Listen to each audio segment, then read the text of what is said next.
PC tips and ട്രിക്സിലേക്ക് ഏവർക്കും സ്വാഗതം. വരുന്ന അസിസ്റ്റന്റ് സെയിൽസ്മാൻ പരീക്ഷയ്ക്ക് തയ്യാറെടുക്കുന്നവർക്ക് വേണ്ടിയിട്ടുള്ള ക്ലാസ്സുകളാണ് നമ്മുടെ ചാനലിലൂടെ നമ്മൾ പ്രൊവൈഡ് ചെയ്യുന്നത്. അപ്പോൾ നമ്മുടെ സ്റ്റഡി പ്ലാൻ എങ്ങനെയാണ് എന്നുള്ള കാര്യങ്ങളൊക്കെ പറഞ്ഞിട്ടുണ്ടായിരുന്നു നമ്മൾ ഓൾറെഡി തന്നെ. അപ്പോൾ നമ്മൾ ഓരോ ദിവസവും പഠിക്കേണ്ട ടോപ്പിക്, ഇപ്പോൾ നാളെ പഠിക്കേണ്ട ടോപ്പിക് എന്താണെന്നുള്ളത് ഇന്ന് രാത്രി തന്നെ നമ്മൾ ടെലഗ്രാമിൽ മെൻഷൻ ചെയ്യും. നമ്മൾ പിറ്റേ ദിവസം കാലത്ത് അതിൻ്റെ ആ ഒരു ടോപ്പിക്കുമായി ബന്ധപ്പെട്ടിട്ടുള്ള ക്ലാസ്സുകൾ പ്രൊവൈഡ് ചെയ്യും. അന്ന് രാത്രി 8 മണിക്ക് നമ്മൾ പഠിച്ച ടോപ്പിക്കുമായി ബന്ധപ്പെട്ടിട്ടുള്ള PYQ ഡിസ്കഷൻ ലൈവായിട്ട് രാത്രി 8 മണിക്ക് ഉണ്ടായിരിക്കും. ഈ ഒരു രീതിയിലാണ് നമ്മുടെ ക്ലാസ്സുകൾ മുന്നോട്ട് പോകുന്നത്. കൂടാതെ ഇനി വരുന്ന ക്ലാസ്സുകളിൽ new SCERT, current affairs, English, maths, Malayalam ഇതിന്റെ എല്ലാം തന്നെ ക്ലാസ്സുകൾ നമ്മൾ പ്രൊവൈഡ് ചെയ്യുന്നതായിരിക്കും. അപ്പോൾ ഇത്രയും ദിവസം തന്നെ നല്ല രീതിയിൽ തന്നെയാണ് നമ്മുടെ ക്ലാസ്സുകളും PYQ ഡിസ്കഷൻ സെഷനും എല്ലാം മുന്നോട്ട് പോയിക്കൊണ്ടിരിക്കുന്നത്, വളരെ ആക്റ്റീവായിട്ട്.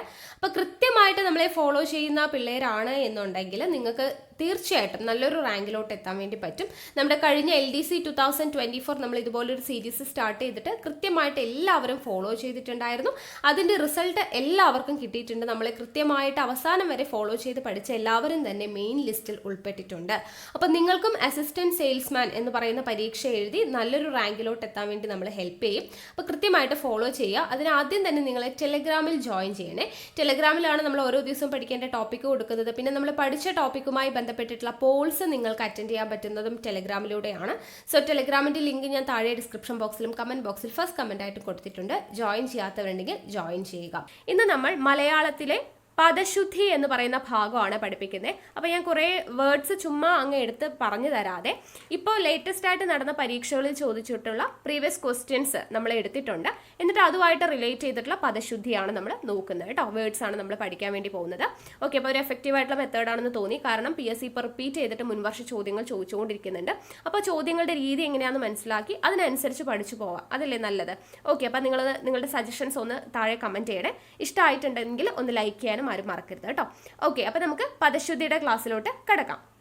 അപ്പോൾ ആദ്യത്തെ ചോദ്യം, തെറ്റായ പദം ഏത്? നിങ്ങൾക്ക് സ്വയം ആൻസർ ചെയ്യാൻ പറ്റുന്നുണ്ടോ എന്നുള്ള കാര്യം കൂടെ ഒന്ന് നോക്കണേ. തെറ്റായ പദം ഏത്? തന്നിരിക്കുന്നത് അഗാധം, അടിമത്തം, അസ്തമനം, അതിഥി എന്നുള്ളതാണ് തന്നിട്ടുള്ളത്. ഓക്കെ, അപ്പോൾ ശരിക്കും പറഞ്ഞാൽ ഇവിടെ ഉത്തരം ഓപ്ഷൻ D ആണ് നമുക്ക് PSC തന്നിട്ടുള്ളത്. അതിഥി എന്നുള്ളതാണ് തെറ്റായിട്ട് തന്നിട്ടുള്ളത്. ഇവിടെ അസ്തമനം എന്ന് പറയുന്നത് ശരിയാണെന്നുള്ള രീതിയിലാണ് PSC തന്നിരിക്കുന്നത്. ശരിക്കും പറഞ്ഞാൽ അസ്തമനം എന്ന് പറയുന്നത് ശരിയല്ല, ഇതും തെറ്റാണ്. അസ്തമയം എന്നാണ് ഇവിടെ വരേണ്ടിയിരുന്നത് കേട്ടോ. അപ്പോൾ ഈ പറയുന്ന ചോദ്യത്തിൽ രണ്ടും തെറ്റായിട്ടുള്ള ഉത്തരം. പക്ഷെ PSC നമുക്ക് തന്നിരിക്കുന്നത് ഓപ്ഷൻ D ആണ് തെറ്റിയത് എന്നുള്ളതാണ് കേട്ടോ. ശരിക്കും അസ്തമനം എന്ന് പറയുന്നത് തെറ്റാണ്, അസ്തമയം എന്നാണ് വരേണ്ടത്. അതിഥി, ഇതെന്തുകൊണ്ടാണ് തെറ്റിപ്പോയത്? അതിഥി എന്ന് ശരിയായ രീതിയിൽ എങ്ങനെ എഴുതാം? അതിഥി ആണ് കേട്ടോ. തീയതി നോക്കാതെ വരുന്ന അയാളെയാണ് അതിഥി എന്ന് പറയാം നമ്മൾ, ഗസ്റ്റ് അല്ലേ. അപ്പോൾ അതിഥി എന്നിങ്ങനെയാണ് എഴുതുക. തായാണ് ആദ്യം വരേണ്ടത്, ഇത് അങ്ങോട്ടും ഇങ്ങോട്ടും തിരിച്ചായിട്ടിരിക്കുന്നത്. അപ്പോൾ അതിഥി എന്നിങ്ങനെയാണ് എഴുതേണ്ടത്. ശരിക്കും അസ്തമയം എന്നാണ് നമ്മൾ പറയുക, അസ്തമനം എന്ന് പറയാറില്ല. അസ്തമയം ആണ് ശരിയായത്. അഗാധം ശരിയാണ്, അടിമത്തം ശരിയാണ്. ഓക്കെ, കിട്ടിയല്ലോ. അടുത്ത ചോദ്യം നോക്കാം. അടുത്ത ചോദ്യം, ശരിയായ പദം ഏത്? അടുത്തത് ശരിയായ പദം ഏത്? ശരിയായതാണ് ചോദിച്ചിരിക്കുന്നത്. ഉത്തരം എന്താ നോക്കിക്കേ, ഓപ്ഷൻ A ആണ്, ആതിഥേയൻ. നമ്മൾ അതിഥി എന്ന് പറഞ്ഞില്ലേ, അപ്പോൾ ആതിഥി, ഇതിലെ ഈ തായും ഈ ധായും തന്നെയാണ് നമ്മുടെ ആതിഥേയനിൽ വരുന്നത്. കണ്ടോ, ബാക്കിയുള്ളിടത്തൊക്കെ ഈ ധാ മാറ്റി കൊടുത്തിട്ടുണ്ട്, ഇവിടെ ദാ മാറ്റി കൊടുത്തിട്ടുണ്ട്, ഇവിടെ ഈ ധായും ഇതും അങ്ങോട്ടും ഇങ്ങോട്ടും മാറ്റി ഇട്ടിരിക്കുന്നത് അല്ലേ. അപ്പം നമ്മൾ അതിഥി എന്ന് എഴുതുന്ന അതേ ഓർഡറിൽ തന്നെയാണ് ആതിഥേയൻ എന്നാണ് പറയുക. ആതിഥേയൻ എന്നതാണ് കൃത്യമായിട്ടുള്ള വേർഡ് കേട്ടോ. അപ്പം ആതിഥേയനും അതിഥിയും തായും ധായുമാണ് എന്നുള്ളത് മനസ്സിലാക്കി വയ്ക്കുക. അടുത്ത ചോദ്യം, ബ്രാക്കറ്റിൽ നിന്നും ശരിയായ വാക്ക് തിരഞ്ഞെടുത്ത് എഴുതുക എന്നുള്ളതാണ് കേട്ടോ. തന്നിരിക്കുന്നതിൽ ശരിയായ വാക്ക് അന്തസ്, അന്തസ്, അന്തസ്, അന്തസ്, അന്തസ്. ഇതിലേതാണ് ശരിയായത്? ഉത്തരം ഓപ്ഷൻ B ആണ് കേട്ടോ. അന്തസ് എന്നാണ് പറയുക. നമ്മൾ സാധാരണ അന്തസ് എഴുതുമ്പോൾ ഇങ്ങനെയാണ് എഴുതുക അല്ലേ. 2 സ എന്ന് പറയുന്നത് നമുക്ക് പെട്ടെന്ന് ചിന്തയിൽ വരില്ല. അന്തസ് എന്നാണ് പറയുക കേട്ടോ, 2 സ വേണം. അപ്പം അതുപോലെ നമ്മൾക്ക് തെറ്റിപ്പോകുന്ന കുറച്ച് വാക്കുകളുണ്ട്. സദസ്, സദസ് എന്ന് പറയുമ്പോഴും ഇതുപോലെ 2 സ വേണം, സദസ്. അതുപോലെ ഓജസ്, ഓജസ് എന്നാണ് പറയുക, ഓജസ്. അതുപോലെ തേജസ് എന്നാണ് പറയാ കേട്ടോ. ഓജസ്സും തേജസ്സും കേട്ടിട്ടില്ലേ? സദസ്, ഓജസ്, തേജസ്. പഠിക്കുമ്പോൾ തന്നെ ആ ഇസിന് കുറച്ച് അമർത്തിയിട്ട് പറഞ്ഞു പഠിക്കുക കേട്ടോ. സദസ്, ഓജസ്, തേജസ്, അന്തസ്. അതുപോലെ ഈ അന്തസ് ഉണ്ട് കേട്ടോ. അന്തസ്, അന്തസ്. ഈ അന്തസ്സിന്റെ അർത്ഥം എന്താണ്? ഭക്ഷണം എന്ന് പറയുന്ന അർത്ഥം തരുന്ന അന്തസ്സാണ് ഈ തന്നിരിക്കുന്നത് കേട്ടോ. പക്ഷെ ഇവിടെ നമ്മളോട് ഉദ്ദേശിച്ചിരിക്കുന്നത് ഈ അന്തസ് ആയതുകൊണ്ടായിരിക്കാം ഉത്തരം ഓപ്ഷൻ ബി തന്നത്. ഇതും അന്തസ് എന്ന് പറയുന്ന ഒരു വേർഡ് ഉണ്ട്. ഇതിന്റെ അർത്ഥം ഭക്ഷണം എന്നാണ് അർത്ഥം വരുന്നത്, അന്തസ് എന്ന് പറഞ്ഞാൽ കേട്ടോ. ഇനി നഭസ്, നഭസ് എന്ന് പറഞ്ഞു കഴിഞ്ഞാൽ എന്താണ്? ആകാശം അല്ലെ. അപ്പൊ നഭസ്, അതിനും 2 സായുണ്ട്. അതുപോലെ തമസ്, തമസ്, തമസ് എന്ന് പറഞ്ഞാൽ എന്താ? ഇരുട്ടാണ് കേട്ടോ. തമസ് എന്ന് പറഞ്ഞാൽ ഇരുട്ടാണ്. ഇത് പര്യായത്തിൽ നമുക്ക് ചിലപ്പോൾ ചോദിക്കാം. അപ്പൊ നഭസ് എന്ന് പറഞ്ഞാൽ ആകാശമാണ്, തമസ് എന്ന് പറഞ്ഞു കഴിഞ്ഞാൽ ഇരുട്ടാണ്. ഇതിനെല്ലാം 2 സായാണ് വരുന്നത്. പിന്നെ സരസ്, സരസ് എന്ന് കേട്ടിട്ടുണ്ടോ? സരസ് എന്ന് പറഞ്ഞാൽ സമുദ്രം എന്നാണ് അർത്ഥം. സരസ്, സരസ് എന്ന് പറയുന്നതിനും 2 സായാണ് വരുന്നത്. പിന്നെ തപസ്, നമ്മൾ എല്ലാവരും കേട്ടിട്ടുള്ള വാക്കാ. തപസ്, തപസ്. അതുപോലെ ജ്യോതിസ്, ജ്യോതിസ്, ജ്യോതിസ് എന്ന് പറഞ്ഞാൽ എന്താ? ഇരുട്ടിന്റെ ഓപ്പോസിറ്റ് ആണ്, വെളിച്ചം, വെളിച്ചം. തമസ്, തമസ് ഇരുട്ട്, ജ്യോതിസ് വെളിച്ചം. അതുപോലെ നിസാരം, നമ്മൾ എഴുതുമ്പോൾ നിസാരമായിട്ട് 1 സായാണ് നമ്മൾ സാധാരണ എഴുതുക അല്ലെ. പക്ഷെ നിസാരം 2 സായുണ്ട്. നിസാരത്തിന് 2 സായുണ്ട്. നിസാരം എന്ന് പറയുന്നത് അത്ര നിസാരക്കാരനല്ല അല്ലെ. അപ്പൊ നിസാരം എന്നാണ് കേട്ടോ. 2 സാ വരുന്നുണ്ട് നിസാരം എന്ന് എഴുതുമ്പോൾ. അപ്പൊ ഇതൊക്കെ ഒന്ന് ഓർത്തിരിക്കുക കേട്ടോ. സദസ്, ഓജസ്, തേജസ്, അന്തസ്, നഭസ്, തമസ്, സരസ്, തപസ്, ജ്യോതിസ്, നിസാരം. എല്ലാത്തിനും 2 സാ വേണം. ഓക്കെ. അടുത്തത് ശരിയായ പ്രയോഗം തിരിച്ചറിയുക. തന്നിരിക്കുന്നതിൽ ശരിയായ പ്രയോഗം ഏതാണ്?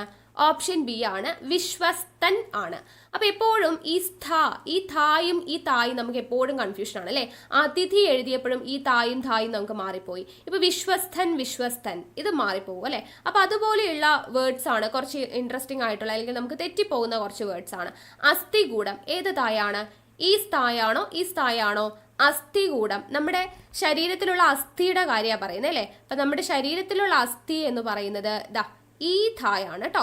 അസ്ഥികൂടം എന്നതാണ് ശരി. അസ്ഥികൂടം. ചിലപ്പോൾ നമുക്ക് പരീക്ഷയ്ക്ക് എന്ത് തരും? ഈ സ്ഥാ തരും. അസ്ഥി എന്നുള്ളതിനെ അസ്ഥികൂടം എന്നുള്ളത് ഈ ഒരു രീതിയിൽ എഴുതി തരും. അത് തെറ്റാണ് കേട്ടോ. അസ്ഥികൂടമല്ല ശരി, അസ്ഥികൂടം എന്നുള്ളതാണ് ശരിയായിട്ടുള്ളത്. എന്നാൽ അസ്ഥിവാരം എന്ന് പറയുമ്പോഴോ നമുക്ക് PSC എന്ത് തരും? ദാ ഇങ്ങനെ തരും, അസ്ഥിവാരം എന്ന് തരും. അത് തെറ്റാണ്. അസ്ഥിവാരം എന്ന് പറയുമ്പോൾ ദേ ഇതാണ് വരിക, അസ്ഥിവാരം. അസ്ഥിവാരം എന്നുള്ളത് സായും തായും കൂടിയിട്ടുള്ളതാണ് വരിക കേട്ടോ. അസ്ഥിവാരം. അസ്ഥിവാരം എന്ന് വെച്ചാൽ എന്താണ്? നിലനിൽപ്പ്. നിന്റെ അസ്ഥിവാരം ഞാൻ ഇളക്കും എന്ന് പറഞ്ഞാൽ എന്താ അർത്ഥം? നിന്റെ നിലനിൽപ്പ് തന്നെ ഞാൻ ഇല്ലാതാക്കും എന്നുള്ളതാണ് അല്ലെ. അപ്പൊ അസ്ഥിവാരം, അസ്ഥിവാരം എന്ന് പറഞ്ഞാൽ എന്താണ്? നിലനിൽപ്പ് എന്നതാണ് മീനിങ് വരുന്നത് കേട്ടോ. അപ്പൊ അസ്ഥിവാരത്തിന് ഈ തായാണ്, അസ്ഥികൂടത്തിന് ഇതാണ്. എന്നാൽ അസ്ഥിപഞ്ചരമുണ്ട്. അസ്ഥിപഞ്ചരം അതിന് ഏത് തായാണ്? അസ്ഥികൂടത്തിന്റെ ഇസ്തായാണ് കേട്ടോ. അസ്ഥി പഞ്ചരം എന്നതാണ് ശരിയായത്. അസ്ഥിപഞ്ചരം. അങ്ങോട്ടും ഇങ്ങോട്ട് തിരിഞ്ഞു പോകരുത്. ഇനി അസ്തിത്വം ഉണ്ട്. അസ്തിത്വം ഏതാ? അസ്തിത്വം, അസ്തിത്വം, അസ്തിത്വമാണ് കേട്ടോ. അപ്പൊ ഇസ്തായാണ് വരിക, സായും തായും ആണ് വരിക. അസ്തിത്വം. ഓക്കെ. അസ്തിത്വം, അസ്ഥിവാരം രണ്ടിനും സായും തായുമാണ്. അസ്ഥികൂടത്തിനും അസ്ഥിപഞ്ചരത്തിനും ഒരേതാണ് വരുന്നത്. ഇനി അസ്വാസ്ഥ്യം എന്ന് പറയുന്നത് എന്താണ്? അസ്വാസ്ഥ്യം എന്ന് പറയുന്നത് ഈ ധായാണ് കേട്ടോ. അസ്വാസ്ഥ്യം, അസ്വാസ്ഥ്യം. ഓക്കെ. അപ്പൊ തായും ധായും കൂടെ മാറിപ്പോവാതെ ശ്രദ്ധിക്കണേ. അടുത്ത ചോദ്യം, ചുവടെ നൽകിയിരിക്കുന്നവയിൽ തെറ്റായ പദം ഏത്? തന്നിരിക്കുന്നതിൽ തെറ്റായതാണ് ചോദിച്ചിരിക്കുന്നത്. നമുക്ക് വായിക്കുമ്പോൾ ചെലവ്, തത്വം, ചുവപ്പ്, ഉദ്ധാനം. അപ്പൊ ഇതിൽ ഏകദേശം നമ്മൾ വിചാരിക്കുന്നുണ്ടാവുക ചെലവല്ല, ചിലവായിരിക്കും അല്ലെ. അത് തെറ്റാനുള്ള ചാൻസ് ഉണ്ട്. ഉദ്ധാനം വലിയ പിടുത്തമൊന്നുമില്ല, ചിലപ്പോൾ അതും തെറ്റാനുള്ള ചാൻസ് ഉണ്ട്. ചുവപ്പും തത്വം ഒക്കെ ശരിയായിരിക്കും, അതായിരിക്കും നമ്മൾ ചിന്തിക്കുക. പക്ഷെ ഇതിൽ തെറ്റേതാണ്? ഓപ്ഷൻ സി ആണ്. ചുവപ്പാണ് തെറ്റിപ്പോയത്. എന്താ ചുവപ്പ് തെറ്റിയത്? നമ്മൾ ചുവപ്പ് എന്നാണ് നമ്മൾ പറഞ്ഞു പഠിച്ചിരിക്കുന്നത് അല്ലേ. പക്ഷെ ചുവപ്പല്ല, ചെമപ്പ് എന്നതാണ് ശരിയായ വേർഡ്. ചുമപ്പ് അല്ലെങ്കിൽ ചുവപ്പ് എന്ന് പറയാൻ പാടില്ല, ചെമപ്പാണ് ശരി കേട്ടോ. ചെമപ്പ്. അതുപോലെ ചെമന്ന എന്നൊക്കെ പറയുന്നതാണ്. ചുവന്ന എന്ന് നമ്മൾ പറയില്ലേ, ചുവന്ന അല്ല ചെമന്ന. ചുവപ്പല്ല ചെമപ്പാണ്. ഓക്കെ. അപ്പൊ ചെമപ്പ്, ചെമന്ന എന്നുള്ളതാണ് ശരിയായിട്ട് വരുന്നത്. ഓക്കെ, തെറ്റിക്കരുതേ. ചെലവ് എന്നാണ് പറയാ, ചിലവ് എന്ന് പറയാറില്ല, ചെലവാണ് ചെലവ്. ദെൻ തത്വം ആണ്. തത്വത്തിന് 2 തായുണ്ട്. ചിലർ തത്വം എന്ന് എങ്ങനെ എഴുതും? ദേ ഇങ്ങനെ എഴുതും തത്വം എന്ന്. അത് തെറ്റാണ്. 2 താ വേണം തത്വം എന്ന് പറയുന്നതിന്. ഇവിടെ ചെമപ്പ് ചെമന്ന എന്നുള്ളതാണ് ഓർത്തിരിക്കുക. അതുപോലെ ചെലവ് എന്നാണ് പറയാ, ചിലവ് എന്ന് പറയില്ല. ദെൻ ചുമര് എന്ന് പറയാറുണ്ട് അല്ലേ നമ്മള്, ചുമരില് ചിത്രം എഴുതുക, ചുമര് തെറ്റാണ്. ചുവര് എന്നാണ് പറയാ, ചുവരാണ് ശരി, ചുമര് തെറ്റാണ് കേട്ടോ. അപ്പൊ ചുമരല്ല ചുവരാണ്. പക്ഷെ ചുവപ്പല്ല ചെമപ്പാണ്. നമ്മൾ വാ പറയുന്നിടത്തൊക്കെ മായായിരിക്കും, നമ്മൾ മാ പറയുന്നിടത്ത് വായായിരിക്കും അല്ലെ. ഇതെന്ത് മലയാളമാണെന്ന് ചിന്തിക്കുന്നുണ്ടാവും, പക്ഷെ അങ്ങനെയാണ് കേട്ടോ. അപ്പൊ ചുവപ്പല്ല ചെമപ്പാണ്, ചുമരല്ല ചുവരാണ്. ഓക്കെ, തെറ്റിക്കരുതേ. അടുത്ത ചോദ്യം, താഴെ കൊടുത്തിരിക്കുന്നവയിൽ നിന്നും ശരിയായ പദം കണ്ടെത്തുക. പ്രായശ്ചിത്തം, പ്രായച്ചിത്തം, പ്രായച്ചിത്തം, പ്രായച്ചിത്തം. എല്ലാം പ്രായച്ചിത്തം തന്നെയാണ്. ഇതിൽ ഏത് പ്രായശ്ചിത്താ ശരി? ഉത്തരം ഓപ്ഷൻ എ ആണ്, പ്രായശ്ചിത്തമാണ്. ഷായും ചായും കൂടെ ചേർന്നതാണ് പ്രായശ്ചിത്തം. അപ്പൊ ഇതുപോലെ വരുന്ന കുറെ വേർഡ്സ് ഉണ്ട്. പ്രായശ്ചിത്തം പോലെ തന്നെ അനിശ്ചിതം, അനിശ്ചിതം. ഓക്കെ, അനിശ്ചിതം, നിശ്ചിതം. ഓക്കെ, അടുത്തത് പശ്ചാത്തലം. പ്രായശ്ചിത്തം പോലെ തന്നെ പശ്ചാത്തലം, പശ്ചാത്തലം. അതേപോലെ പശ്ചാത്താപം, പശ്ചാത്താപം. പാശ്ചാത്യം, പാശ്ചാത്യ രാജ്യം എന്നൊക്കെ നമ്മൾ പറയില്ലേ, പാശ്ചാത്യം. പുനശ്ചിന്ത, പുനശ്ചിന്ത എന്നൊക്കെ ചിലർ എഴുതും, പുനശ്ചിന്ത എന്നാണ് പറയാ. ഓക്കെ, അപ്പൊ അനിശ്ചിതം, പശ്ചാത്തലം, പശ്ചാത്താപം, പാശ്ചാത്യം, പുനശ്ചിന്ത, പ്രായശ്ചിത്തം. എല്ലായിടത്തും ഷായും ചായുമാണ് വരുന്നത്, ഇശ്ചായാണ് വരിക. ഓക്കെ, മറന്നു പോവരുത് കേട്ടോ. അടുത്തത്, ശരിയായ പദം ഏത് തന്നിരിക്കുന്നതിൽ? നിശ്ചയം, നിശ്ചയം, നിശ്ചയം, നിശ്ചയം. ഏതാണ് ശരി? നമ്മളിപ്പോൾ പറഞ്ഞ ആ ഒരു ഇശ്ച വരുന്നതാണ് കേട്ടോ. ഓപ്ഷൻ സി ആണ്, നിശ്ചയം, നിശ്ചയം. ഓക്കെ, നിശ്ചയമാണ് ശരിയായിട്ട് വരുന്നത്. അനിശ്ചിതം എന്ന് പറഞ്ഞില്ലേ, അതേപോലെ നിശ്ചയം എന്നതാണ് ശരി, നിശ്ചയം. അടുത്ത ചോദ്യം നോക്കാം. ശരിയായ പദം ഏത് തന്നിരിക്കുന്നത് നോക്കിക്കേ. അനുഗൃഹീതം, അനുഗൃഹീതം, അനുഗ്രഹീതം, അനുഗൃഹീതം. എന്തൊക്കെയാ തന്നിരിക്കുന്നത്? അനുഗ്രഹീതം, അനുഗൃഹീതം, അനുഗ്രഹിതം, അനുഗൃഹീതം. ഏതാണ് ഇതിൽ ശരി? ഓപ്ഷൻ ബി ആണ് കേട്ടോ, അനുഗൃഹീതം. അനുഗൃഹീതമാണ് ശരി. പക്ഷെ നമ്മൾ തെറ്റിക്കും. കാരണം എന്താ? നമ്മൾ അനുഗ്രഹം എന്നാണ് എഴുതുക അല്ലെ, അനുഗ്രഹം എന്ന് എഴുതുക. അപ്പൊ പിന്നെ അനുഗ്രഹീതമല്ലേ ശരി എന്ന് നമ്മൾ ചിന്തിക്കും. പക്ഷെ അത് തെറ്റാണ്. അനുഗ്രഹം എന്ന് നമ്മൾ എഴുതും, അത് ശരിയാണ്. പക്ഷെ അനുഗ്രഹീതം എന്ന് എഴുതില്ല, അനുഗൃഹീതം എന്നേ എഴുതുള്ളൂ. യേശുദാസ് ഒരു അനുഗൃഹീത ഗായകനാണ്, അങ്ങനെ തന്നെ പറഞ്ഞു പഠിക്കണം കേട്ടോ. നമ്മൾ ചില പുസ്തകത്തിലോ അല്ലെങ്കിൽ പേപ്പറിലൊക്കെ കാണുന്നത് തെറ്റാണ്. അനുഗ്രഹീത ഗായകനല്ല, നമ്മൾ പറയുമ്പോൾ തന്നെ നേരെ പറഞ്ഞു പഠിക്കുക. അനുഗൃഹീത ഗായകനാണ്, അനുഗൃഹീതമാണ്, എന്നാൽ അനുഗ്രഹമാണ്. അതുപോലെ തെറ്റിക്കുന്ന കുറച്ച് വാക്കുകളും കൂടെ ഞാൻ പറയട്ടെ. ഒന്ന്, അഗ്രഗണ്യൻ. ചിലപ്പോൾ നമ്മൾ അഗ്രഗണ്യൻ എന്നുള്ളത് ഈ ഗ്രാ എഴുതാതെ നമ്മൾ ചിലപ്പോൾ ഇതെഴുതും അല്ലെ, അഗ്ര എന്നുള്ള ഈ ഗ്രിന്റെ ചിഹ്നം ഇടും, അത് തെറ്റാണ്. അഗ്രഗണ്യൻ എന്നാണ് പറയാ. അതുപോലെ തന്നെയാണ് നമ്മള് ഗൃഹസ്ഥൻ, ഗൃഹസ്ഥാശ്രമം എങ്ങനെയാ എഴുതുന്നേ? ഗൃഹസ്ഥൻ എന്നാണ് പറയാ, ഗൃഹസ്ഥൻ എന്നാണ് പറയാ. ഈ ഗൃ ആണ് കേട്ടോ വരുന്നത്. ഓക്കെ, ഇവിടെയല്ല, സോറി, ഗൃഹസ്ഥൻ എന്നാണ് വരിക കേട്ടോ. ഗൃഹസ്ഥൻ എന്നുള്ളതാണ് ശരിയായിട്ട് വരിക. നമ്മൾ പക്ഷെ ഇങ്ങനെയാണ് ഗൃഹസ്ഥൻ എന്ന് എഴുതാനുള്ള ഒരു ടെൻഡൻസി വരും, അത് തെറ്റാണ്. ഗൃഹസ്ഥൻ എന്നതാണ് ശരി. അതേപോലെ തന്നെയാണ് ഗൃഹസ്ഥാശ്രമം, ഗൃഹസ്ഥാശ്രമമാണ് കേട്ടോ. ഓക്കെ, ഗൃഹസ്ഥാശ്രമം, ഇവിടെയാണ് ശ്ര വരിക, ഇത് ഗൃ ആണ്. ഗൃഹസ്ഥാശ്രമം, ഗൃഹസ്ഥൻ എന്നുള്ളത്. അതേപോലെ കൃത്രിമം എങ്ങനെയാ നമ്മൾ ചിലപ്പോൾ എഴുതുന്നത്? ഇത് എങ്ങനെയൊക്കെ നമുക്ക് ഓപ്ഷനിൽ ഉണ്ടാവും. കൃത്രിമം ശരിയാണല്ലോ അല്ലെ? തെറ്റാണ്. കൃത്രിമം എങ്ങനെ എഴുതാ? കൃ കൃ ത്രി മം, കൃത്രിമം, കൃത്രിമം എന്നതാണ് ശരിയായിട്ടുള്ളത്. ഇനി നമുക്ക് പരീക്ഷയ്ക്ക് തരും സൃഷ്ടാവ്, സൃഷ്ടാവ്. സൃഷ്ടിക്കുന്നവൻ സൃഷ്ടാവല്ലേ? അല്ല, സൃഷ്ടിക്കുന്നവൻ എന്താണ്? സ്രഷ്ടാവാണ്, സ്രഷ്ടാവ്. സൃഷ്ടി എന്ന് എഴുതുമ്പോൾ പക്ഷെ നമ്മൾ ഈ സൃ ആണ് എഴുതുക അല്ലെ, പക്ഷെ സ്രഷ്ടാവ് എന്നാണ് നമ്മൾ പറയുക. ഓക്കെ, ഇനി അതേപോലെ വരുന്ന വേർഡ്സ് ആണ് ആവൃത്തി. ആവൃത്തി എന്ന് നമ്മൾ പറയും, പക്ഷെ ആവർത്തിക്കുക എന്ന് എങ്ങനെ എഴുതാം? ആവർത്തിക്കുക എന്ന് തന്നെ നമ്മൾ ഇതുപോലെ എഴുതുവോ? ആവൃത്തിക്കുക എന്ന് എഴുതി കഴിഞ്ഞാൽ അത് തെറ്റാണ്. ആവൃത്തി എന്നത് ശരിയാണ്. ആവർത്തിക്കുക എന്നാണ് എഴുതുക അല്ലെ. ആവർത്തിക്കുക, ആവൃത്തി ആവർത്തിക്കുക. ഇവിടെ വർ എന്നാണ് വരിക, ഇവിടെ വൃ. ആവൃത്തി ആവർത്തിക്കുക. അതേപോലെ വരുന്ന വേർഡാണ് പ്രവൃത്തി എന്ന് പറഞ്ഞാൽ ശരിയാണ്. പ്രവൃത്തിയാണ് ശരി. അല്ലാണ്ട് നമ്മൾ പ്രവർത്തി എന്ന് എഴുതിയാൽ അത് തെറ്റാണ്. പ്രവർത്തിയല്ല, പ്രവൃത്തിയാണ്. പക്ഷെ പ്രവർത്തിക്കുക എന്നെങ്ങനെ എഴുതും? അത് ഇങ്ങനെയാണ് എഴുതുക, പ്രവർത്തിക്കുക. പ്രവൃത്തി ശരിയാണ്, പ്രവർത്തിക്കുക ശരിയാണ്. പക്ഷെ ഇങ്ങനെ പ്രവൃത്തി എഴുതാൻ പാടില്ല. അതേപോലെ തന്നെയാണ് വരുന്നത് നിവൃത്തി. നിവൃത്തികേട് എന്നൊക്കെ നമ്മൾ പറയും. നിവൃത്തി, നിവൃത്തി ശരിയാണ്. പക്ഷെ നിവർത്തിക്കുക എങ്ങനെ എഴുതാ? നിവർത്തിക്കുക. ഓക്കെ. അപ്പൊ ആവൃത്തി, പ്രവൃത്തി, നിവൃത്തി. ആവർത്തിക്കുക, പ്രവർത്തിക്കുക, നിവർത്തിക്കുക. ഓക്കെ, കിട്ടിയല്ലോ. അപ്പൊ ഇതൊന്നും തെറ്റിപ്പോകരുത് കേട്ടോ. പിന്നെ ചോദിക്കുന്ന ഒരു വേർഡാണ് സമ്രാട്ട്. സമ്രാട്ട്. ചിലപ്പോൾ നമുക്ക് ഓപ്ഷനിൽ സാമ്രാട്ട് അല്ലെ, നമ്മൾ സാമ്രാട്ടാണ് അല്ലെ, സാമ്രാട്ട് എന്നൊക്കെ പറയാറുണ്ട്. അത് തെറ്റാണ് കേട്ടോ. സമ്രാട്ട് എന്നതാണ് ശരി. ഈ ലേറ്റസ്റ്റ് ആയിട്ടൊരു പരീക്ഷയിൽ ചോദിച്ചിട്ടുണ്ടായിരുന്നു. സമ്രാട്ട്, സമ്രാട്ടാണ് ശരിയായിട്ടുള്ള വേർഡ് എന്ന് പറയുന്നത്. ഓക്കെ, അടുത്ത ചോദ്യം, ശരിയായ പദം തിരിച്ചറിയുക. ശരിയായ പദം ഏതാ? ഓപ്ഷൻ എ ആണ്, അസ്തമയം. കണ്ടോ, ഉത്തരം ഇവിടെ കറക്റ്റ് ആയിട്ട് PSC തന്നു. അസ്തമയം ആണ് ശരി. പക്ഷെ നമുക്ക് അവിടെ നേരത്തെ ഒരു ചോദ്യത്തിൽ അസ്തമനവും വേറെ അതിഥിയും രണ്ടും അവിടെ തെറ്റായിരുന്നു. പക്ഷെ അസ്തമനം എന്നുള്ള ഓപ്ഷൻ ശരിയായിട്ടുള്ള രീതിയിലായിരുന്നു അവിടെ കൊടുത്തിട്ടുണ്ടായിരുന്നത്. ശരിക്കുള്ള ഓപ്ഷൻ എന്ന് പറയുന്നത് അസ്തമയം ആണ് കേട്ടോ. അസ്തമയം, മയം ആണ്, അസ്തമയം ആണ് ശരിയായിട്ടുള്ളത്. ഓക്കെ, അടുത്ത ചോദ്യം, താഴെ പറയുന്നവയിൽ നിന്നും ശരിയായ വാക്ക് തിരഞ്ഞെടുക്കുക. ഇവിടെ തന്നിരിക്കുന്നത് അസ്തിത്വം, അസ്തിത്വം, അസ്തിത്വം, അസ്തിത്വം. നമ്മൾ തൊട്ട് മുന്നേ പറഞ്ഞതേ ഉള്ളൂ അല്ലെ. അസ്തിത്വം ഏതാ ശരി? ദേ ഇത് അസ്തിത്വം ആണ് ശരിയായിട്ടുള്ളത്. രണ്ട് തായൊന്നും ഇല്ല കേട്ടോ. ത്വമ്മിന് തത്വം എഴുതുമ്പോൾ രണ്ട് തായുണ്ട്. പക്ഷെ ഇവിടെ അസ്തിത്വത്തിന് ഒരു തായേ ഉള്ളൂ. മറന്നു പോകരുത്, ഈ സ്ഥായാണ് കേട്ടോ. ഇത് നമ്മുടെ ശരീരത്തിന്റെ അസ്ഥി എന്നുള്ള മീനിങ് ആണ് വരിക. ഇവിടെ അസ്തിത്വം, ഇതാണ് ശരിയായിട്ട് വരുന്നത്. അടുത്തത്, താഴെ കൊടുത്തിരിക്കുന്നവയിൽ നിന്ന് തെറ്റില്ലാത്ത രൂപം കണ്ടെത്തുക. തന്നിരിക്കുന്നതിൽ തെറ്റില്ലാത്തത് ഏതാണ്? ജീവശവം, ത്രികോണം, ചെലവ്, ദിത്വം. ഇതിലേതാ ശരി?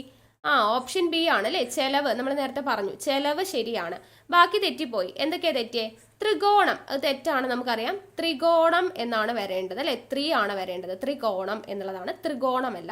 അതുകൊണ്ട് അത് തെറ്റിപ്പോയി. ഇനി ജീവശവം, ജീവശവം എന്നല്ല പറയാ, പിന്നെന്താ പറയാ? ജീവശവം എന്നാണ് പറയാ. അച്ഛൻ്റെ ചായാണ് വരിക. അപ്പൊ ഈ അച്ഛൻ്റെ ചാ വെച്ചിട്ടുള്ള കുറേ വേർഡ്സ് PSC സ്ഥിരം ചോദിക്കുന്നതുണ്ട്. ജീവച്ഛവം, അതുപോലെ ഐച്ഛികം, ഐച്ഛികം, അതുപോലെ തുച്ഛം, തുച്ഛം. നെക്സ്റ്റ് യാദൃച്ഛികം, യാദൃച്ഛികം, യാദൃച്ഛികം.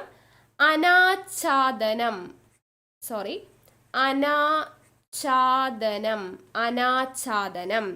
വിദ്യുച്ഛക്തി, വിദ്യുച്ഛക്തി, വിദ്യുച്ഛക്തി. ശിരച്ഛേദം, ശിരച്ഛേദം, ശിരച്ഛേദം.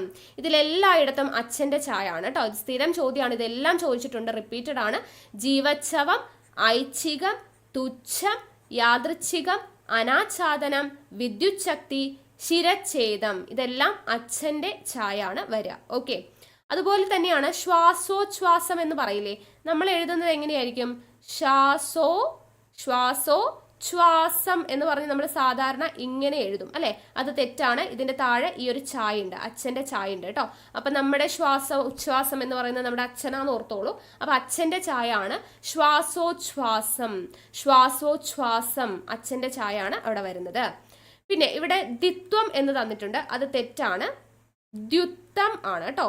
ദ്യുത്വം, ദ്യുത്വം. രണ്ടിടത്തും എന്തുണ്ട്? ഈ ഒരു ചിഹ്നമുണ്ട്. ദ്വിത്വം, ദ്വിത്വം. അതേപോലൊരു വേർഡാണ് തെറ്റിക്കുന്നത്. ദ്വന്ദ്ം എന്നൊക്കെ തരും നമുക്ക്. ദ്വന്ദ്ം, ഇന്ത്വയാണ് കേട്ടോ. ദ്വന്ദ്ം എന്നാണ്, ദ്വന്ദ്ം എന്നുള്ളതാണ് ശരിയായിട്ടുള്ളത്. രണ്ടിടത്തും ഈ ഒരു ചിഹ്നമുണ്ട്. ദ്വന്ദ്വയുദ്ധം എന്നൊക്കെ നമുക്ക് തരാറുണ്ട്. ഇന്ദയാണ് കേട്ടോ. ദ്വന്ദ്വ യുദ്ധം, ഇങ്ങനെയാണ് ശരിയായിട്ടുള്ളത്. രണ്ടിടത്തും ഇത് ഇങ്ങനെയുണ്ട് കേട്ടോ. ദ്വന്ദ്വ, ദ്വന്ദ്വം, ദ്വിത്വം എന്നൊക്കെയാണ് കറക്റ്റ് ആയിട്ടുള്ള വേർഡ്. ഓക്കെ, അടുത്തത്, തെറ്റില്ലാത്ത പദങ്ങൾ ഏതെല്ലാം? കുട്ടിത്വം, കാഠിന്യം, ക്രീഡ, കണ്ടുപിടുത്തം. ഇതിലേതൊക്കെയാണ് തെറ്റില്ലാത്തത്? തെറ്റില്ലാത്തത് ഓപ്ഷൻ സി ആണ്, 2ഉം 3ഉം. ഏതൊക്കെയാ? ക്രീഡ ശരിയാണ്. കാഠിന്യം ശരിയാണ്. ക്രീഡയും കാഠിന്യം.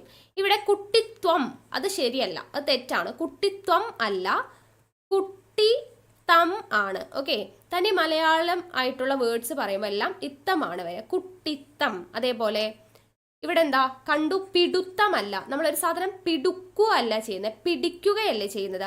അപ്പൊ കണ്ടു പിടിക്കുക അങ്ങനെ ഓർത്താൽ മതി. കണ്ടു പിടി, നമ്മൾ പിടിക്കുകയാണ് ചെയ്യുന്നത്. കണ്ടു പിടിത്തമാണ് കേട്ടോ, കണ്ടു പിടിത്തമാണ്, പിടുത്തം അല്ല, പിടിത്തം. കണ്ടു പിടിത്തം. അതേപോലെ ഭോഷത്വം അല്ല, ഭോഷത്തം. ഭോഷത്തം, കുട്ടിത്തം, കണ്ടു പിടിത്തം. അതേപോലെ തന്നെയാണ് അടിമത്തം. അടിമത്തമാണ്, അടിമത്വം അല്ല. ചിലപ്പോൾ നമുക്ക് ഓപ്ഷനിൽ അടിമത്വം എന്നൊക്കെ തരാം. ദേ ഇങ്ങനെ അടിമത്വം എന്നൊക്കെ തരാം, അത് തെറ്റാണ്. അടിമത്തം ആണ് ശരി. അതേപോലെ തന്നെയാണ് കേമത്തം.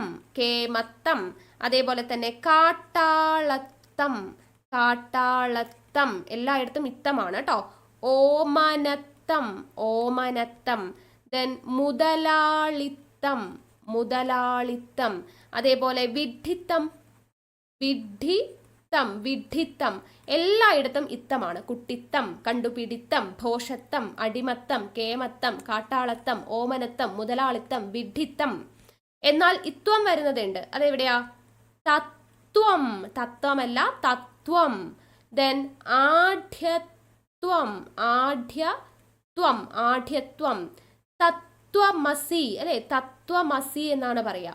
മഹത്വം.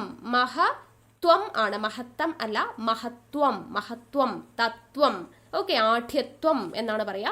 ബാക്കി ഇവിടെ എല്ലാം ഇത്തമാണ്. മലയാളം വേർഡ്സ് ഏറ്റവും കൂടുതൽ മലയാളത്വം ഉള്ളത് ഏതിനാണ്? അതിനൊക്കെ തം ആണ്. കുറച്ചൊരു സാൻസ്ക്രിറ്റ് രീതിയിൽ വരുന്നതാണ് ത്വം വരുന്നത്. തത്വം, മഹത്വം, ആഠ്യത്വം എന്നൊക്കെ പറയുമ്പോൾ അല്ലെ, ഒരു സംസ്കൃതം ടച്ച് വരുന്നതിനാണ് ത്വം വരുന്നത്. തനി മലയാളം ആണെങ്കിൽ തം ആണ് വരിക. ഓക്കെ, അപ്പോൾ ഇത്രയും മുൻവർഷ ചോദ്യങ്ങൾ നമ്മൾ എടുത്തിട്ടുണ്ട്. ഇനി PSC റിപ്പീറ്റ് ചെയ്ത് ചോദിച്ചിട്ടുള്ള കുറച്ച് വേർഡ്സ് നിങ്ങൾക്ക് പഠിക്കാനുള്ളതും കൂടെ ഞാൻ പറഞ്ഞു തരാം. റിപ്പീറ്റ് ആയിട്ട് ചോദിക്കുന്നതാണ്. കവയിത്രി. നമുക്ക് ഓപ്ഷനിൽ കവിയിത്രി, കവത്രി, ഓക്കെ, കവയിത്രി എന്നൊക്കെ തരും. നമ്മുടെ ശരിയായ ഉത്തരം കവയിത്രി. കവയിത്രി. കവിയുടെ എതിർലിംഗമാണ് കവയിത്രി എന്നാണ് കേട്ടോ. രണ്ടിടത്തും വള്ളിയുണ്ട്. കവയിത്രി. ചിലപ്പോൾ കവിയിത്രി എന്നൊക്കെ തരും, 3 വള്ളിയൊക്കെ തരും. അങ്ങനെ വേണ്ട, സ്ത്രീക്കൊരു വള്ളി, പുരുഷനൊരു വള്ളി, 2 വള്ളി മതി കേട്ടോ. കവയിത്രിയാണ്, കവയിത്രി. ഓക്കെ, ഇനി എപ്പോഴും നമ്മൾ പറയുന്നതാണ് പ്രാരാബ്ധക്കാരനാണ് അല്ലേ. ഞാൻ ഭയങ്കര പ്രാരാബ്ധക്കാരനാ. പ്രാരാബ്ധക്കാരനല്ല, പ്രാരബ്ധം എന്നാണ്. പ്രാരാബ്ധം എന്ന് പറയേണ്ട ആവശ്യമില്ല. പ്രാരബ്ധം. പ്രാരബ്ധം അത്രയ്ക്ക് അങ്ങ് നീട്ടേണ്ട ആവശ്യമില്ല കേട്ടോ. പ്രാരാബ്ധം വേണ്ട, പ്രാരബ്ധം മതി. ഓക്കെ, പിന്നെ പറയുന്നത് പ്രസംഗിക്കുന്ന ആളെ നമ്മൾ എന്താണ് പറയാ? അത് പ്രാസംഗികൻ. പ്രാസംഗികൻ എന്ന് വെച്ചാലും SCRT-യിൽ പ്രസംഗകൻ എന്ന് കൊടുത്തിട്ടുണ്ട്. രണ്ടും ശരിയാണ് കേട്ടോ. പ്രാസംഗികൻ, പ്രസംഗകൻ രണ്ടും ശരിയാണ്. അതുപോലെ ഇപ്പോൾ ലേറ്റസ്റ്റ് ആയിട്ടൊരു എക്സാമിന് ചോദിച്ചതാ മധ്യാഹ്നം. നം ആണ് കേട്ടോ. അന്നം. അന്നം എന്ന് വെച്ചാൽ പകൽ എന്നുള്ളതാണ്. മധ്യാഹ്നം. മധ്യാഹ്നം എന്നുള്ളതാണ് കറക്റ്റ് ആയിട്ടുള്ള വേർഡ്. മധ്യാഹ്നം. ഹ് ഇട്ടിട്ട് നായാണ് 0. അഗ്നം. അന്നം എന്ന് വെച്ചാൽ എന്താണ്? പകൽ എന്നുള്ള അർത്ഥമാണ്. അപ്പൊ മധ്യാഹ്നം. ദെൻ മുഖാന്തരം. മുഖാന്തരം ആണ്. മുഖാന്തരമാണ് ശരി. പക്ഷെ PSC നമുക്ക് അവിടെ ഉത്തരമായിട്ട് തന്നത് മുഖാന്തിരം എന്നാണ്. അത് ശരിക്കും പറഞ്ഞാൽ തെറ്റാണ്. മുഖാന്തിരമല്ല, മുഖാന്തരം എന്നാണ് കേട്ടോ. മുഖാന്തരം. അതുപോലെ വിമ്മിഷ്ടപ്പെടുക നമ്മൾ പറയാറുണ്ട് അല്ലെ. സാധാരണ നമ്മൾ പറയുന്ന ഒരു വേർഡാണ് വിമ്മിഷ്ടപ്പെടുക അല്ലെ. ഭയങ്കര വിമ്മിഷ്ടം എന്ന് നമ്മൾ പറയാറുണ്ട്. അത് തെറ്റാണ്. വിമ്മിട്ടം ആണ് കേട്ടോ. വിമ്മിട്ടം. വിമ്മിട്ടമാണ്, വിമ്മിഷ്ടം അല്ല, വിമ്മിട്ടമാണ്. അപ്പോൾ വിമ്മിട്ടിട്ടാണ് നമ്മൾ അലക്കുന്നതെന്ന് ഓർത്താൽ മതി. വിമ്മിട്ടിട്ട് അലക്കുക. വിമ്മിട്ടാണ്, അല്ലാണ്ട് വിമ്മിഷ്ടമല്ല. ഓക്കെ, വിമ്മിട്ടം. വിമ്മിട്ടമാണ് ശരിയായ വേർഡ്. ഇനി അഭിവാഞ്ച എങ്ങനെ എഴുതുന്നേ? അഭിവാഞ്ച. ഇഞ്ഞ് ഇട്ടിട്ട് ഇച്ഛ എന്ന് പറയുന്നത് എന്താണ്? ദേ ഈ ചായാണ് കേട്ടോ. അഭിവാഞ്ച എന്നുള്ളതാണ് ശരിയായിട്ടുള്ളത്. അഭിവാഞ്ച. അഭിവാഞ്ച. ഓക്കെ, അഭിവാഞ്ച. അടുത്തത് തടിനി. തടിനി എന്ന് പറയുന്നത് ദേ ഈ തടിനി ആണ് കേട്ടോ. മൺപാത്രത്തെയാണ് തടിനി എന്ന് പറയാം. നമുക്ക് ചിലപ്പോൾ ഓപ്ഷനിൽ ഇങ്ങനെ തടിനിയൊക്കെ കൊടുക്കും. അതല്ല, ഇത് തടിനി. തടിനിയാണ് കേട്ടോ. തടിനി. ഓക്കെ, അടുത്തത് യഥോചിതം. യഥോചിതം. തടിനി എന്ന് പറയുന്നത് എന്താണ്? പുഴയാണ് കേട്ടോ. ആ മീനിങ് ഉള്ള തടിനിയുണ്ട്. ഇത് പാത്രം എന്നുള്ള മീനിങ് വരുന്ന തടിനിയാണ്. പാത്രം എന്ന് പറയുന്ന മീനിങ് വരുന്ന തടിനിയാണ് ഇത്. ഓക്കെ, മറ്റേ തടിനി എന്താ? അത് പുഴ എന്നുള്ള അർത്ഥം വരുന്നതാണ്. ഇനി യഥോചിതം. യഥോചിതം യഥോചിതം എന്ന് പറഞ്ഞു കഴിഞ്ഞാൽ എന്താണ്? യഥോചിതം യഥോചിതം എങ്ങനെയാണോ അങ്ങനെ അല്ലേ. ഇപ്പൊ യഥോചിതം എന്ന് പറയുന്നത് ഇങ്ങനെയാണ് എഴുതുക കേട്ടോ, യഥോചിതം. ഇനി ഷഷ്ടിവ്രതം. ഷഷ്ടി വ്രതമാണ്, വ്രതമല്ല, വ്രതമാണ്, വ്രായാണ്. ചിലപ്പോൾ നമുക്ക് ഷഷ്ടി വ്രതം എന്നൊക്കെ കൊടുക്കും, അത് തെറ്റാണ്. ഷഷ്ടി വ്രതം എന്നുള്ളതാണ് ശരിയായിട്ട് വരുന്നത്. ഇനി അനുഷ്ഠിക്കുക. അനുഷ്ഠിക്കുക എന്നതാണ് ശരി കേട്ടോ. എല്ലായിടത്തും ഈ ഠായാണ്, വട്ടട്ടായാണ്. ഷഷ്ടി വ്രതം, അനുഷ്ഠിക്കുക. അതേപോലെ തന്നെയാണ് ഐക്യകണ്ഠ്യം എന്നാണ്. കണ്ഠ്യം ഐക്യകണ്ഠം എന്നൊക്കെ ചിലപ്പോൾ ഇങ്ങനെ നമുക്ക് തിരിച്ചു കൊടുക്കും. ഐക്യകണ്ഠ്യം എന്നൊക്കെ നമുക്ക് ചിലപ്പോൾ കൊടുത്തേക്കും, അത് തെറ്റാണ്. ഐക്യകണ്ഠ്യം എന്നതാണ് ശരിയായിട്ടുള്ളത്. അതേപോലെ ജ്യേഷ്ഠൻ ആണ് കേട്ടോ, ജ്യേഷ്ഠൻ. ഇവിടെ ജേ എന്നുണ്ട്, നമുക്ക് ചിലപ്പോൾ ജ്യേഷ്ഠൻ എന്ന് കൊടുത്തിട്ടുണ്ടാവും. അപ്പോൾ ഇവിടെ ഒരു വാലിൻ്റെ കുറവുണ്ടാവും അല്ലേ. അപ്പോൾ നമുക്ക് അങ്ങനെ ജസ്റ്റ് ആലോചിക്കാം, നമ്മുടെ ജ്യേഷ്ഠന്മാർ അല്ലേ, ചേട്ടന്മാർക്കൊക്കെ ഒരു വാൽ അങ്ങ് കൂടുതലാന്ന് ഓർത്തോളൂ, ഒരു വാല് കൂടുതലാണ്. അപ്പോൾ ജ്യേഷ്ഠൻ എന്നുണ്ട് കേട്ടോ. ഓക്കെ, ജ്യേഷ്ഠൻ. ഇത് പിന്നെ ഈ ഠായാണ്, കുറച്ച് കഠിനമായ ഠായാണ്. ഓക്കെ, ചേട്ടന്മാർക്കൊക്കെ കുറച്ച് കഠിനമായ മനസ്സാന്ന് വിചാരിച്ചോളൂ. അപ്പോൾ ജ്യേഷ്ഠൻ ആണ് ഠ, ഒരു വാലുണ്ടെന്നുള്ളത് മറക്കരുത്. ഇനി അടുത്തത് കനിഷ്ഠൻ. അതിനും ഈ ഠായ തന്നെയാണ് കേട്ടോ, കനിഷ്ഠൻ എന്നാണ് പറയുക. അതേപോലെ തന്നെയാണ് ഗർവിഷ്ഠൻ ഈ ഠായാണ് ഉപയോഗിക്കുന്നത്. പിന്നെ നമ്മൾ തെറ്റിക്കുന്ന ഒരു വേർഡാണ് രാപ്പകൽ. നമുക്ക് ഇങ്ങനെ തരും അല്ലെ, രാപ്പകൽ എന്ന് തരും. സിനിമയ്ക്കൊക്കെ നമ്മൾ കണ്ടിട്ടുണ്ട് രാപ്പകൽ എന്ന് ഇങ്ങനെ എഴുതുക, അത് തെറ്റാണ്. ഇവിടെ രാവിനും രാത്രിക്കും പകലിനും തുല്യ പ്രാധാന്യം വരുന്നത് കൊണ്ട് നമ്മൾ ഇരട്ടിപ്പ് കൊടുക്കില്ല. രാ പകൽ എന്നാണ് കൊടുക്കുക. രാ സാധാരണ ഒരു പകലാണ്, രണ്ട് പാ അവിടെ ആവശ്യമില്ല, രാപ്പകൽ. ഓക്കെ, അതേപോലെ വേർഡാണ് കല്യാണം. നമ്മളെ കല്യാണരാമൻ സിനിമയുടെ പേരൊക്കെ എഴുതുമ്പോൾ ഇല്ല എന്നും പറഞ്ഞതേ ഇവിടെ ഈ ഒരു സാധനം നമ്മൾ ഇങ്ങനെ ഇട്ടിട്ടാണ് കല്യാണം എന്ന് എഴുതുക അല്ലേ, അത് തെറ്റാണ്. അവിടെ ഒരു ആ കുനിപ്പിന്റെ ആവശ്യമില്ല, സാധാരണ ഇല്ലായാണ് കേട്ടോ, സാധാരണ ലായാണ്. കല്യാണം സാധാരണ ഒരു കല്യാണമെന്ന് വിചാരിച്ചാൽ മതി. ഇനി ഉദ്ഭവമാണ് കേട്ടോ. ചിലപ്പോൾ നമുക്ക് ഇങ്ങനെ ഇട്ടിട്ടുണ്ടാവും ഓപ്ഷൻ ഉദ്ഭവം. അപ്പോൾ ഇവിടെ ഈ തായല്ല ദായാണ്. ഉത്ഭവം എന്ന് പറഞ്ഞാൽ എന്താണ്? പുതിയതൊന്നും ഉണ്ടാവുകയാണെങ്കിൽ ഉത്ഭവിച്ച് വരിക, അതായത് ഉദയം ചെയ്യാന്ന് ഓർത്താൽ മതി. ഉദയത്തിന്റെ ദായാണ് ഉത്ഭവത്തിന് വരുന്നത്. ഇനി തർജമയാണ്. ചിലപ്പോൾ നമുക്ക് തർജിമ എന്നൊക്കെ തരും, തർജിമ. അപ്പം അവിടെ വള്ളിയും പുള്ളിയും ഒന്നുമില്ല, തർജമയാണ്. നമ്മൾ തർജ്ജമ എന്ന് പറഞ്ഞാൽ എന്താ? പരിഭാഷപ്പെടുത്തുക, ട്രാൻസ്ലേറ്റ് ചെയ്യുക അല്ലേ. അപ്പോൾ ഇവിടെ ഉള്ളതിനെ അതേപോലെ അങ്ങോട്ട് മാറ്റാണ്. അവിടെ വള്ളിയോ പുള്ളിയോ മാറ്റം ഒന്നും വരുത്തുന്നില്ല, അതേപോലെ. അപ്പോൾ അവിടെ വള്ളിയും പുള്ളിയൊന്നും ഇല്ല, തർജ്ജമ എന്നുള്ളത് അതുപോലെ പഠിച്ചു വെച്ചേക്കാം. ദെൻ ആജാനുബാഹു